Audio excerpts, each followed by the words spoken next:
ওরা গুলি ছোড়ে এদেশের প্রাণে দেশের দাবিকে রোখে।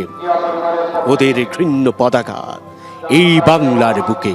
ওরা এদেশের নয়, দেশের ভাগ্য ওরা করে বিক্রয়। ওরা মানুষের অন্ন বস্ত্র শান্তি নিয়েছে কারি। 21শে ফেব্রুয়ারি, 21শে ফেব্রুয়ারি। তুমি আজ জাগো, তুমি আজ জাগো। 21শে ফেব্রুয়ারি, আজও জালিমের কারাগারে মরে বীর ছেলে বীর নারী।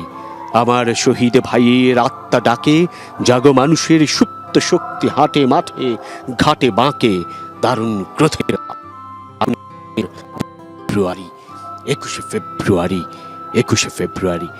সেই 21-এর কথাগুলোই এই 21-এর প্রথম প্রহরে এসে আরও একবার উচ্চারিত হয়।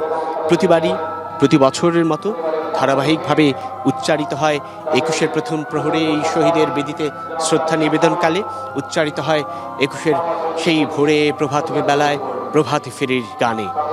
কিন্তু তবুও বাংলাদেশের রাজনীতিকরা, বাংলাদেশের দায়িত্বশীলরা কোথায় যেন তাদের ঘাটতির কারণে বারবার ভুলে যায়, বারবার 21কে করে তোলে প্রাসঙ্গিক। এবার এই শ্রদ্ধা নিবেদনকালে নতুন সরকার শপথ নিল আরও একবার।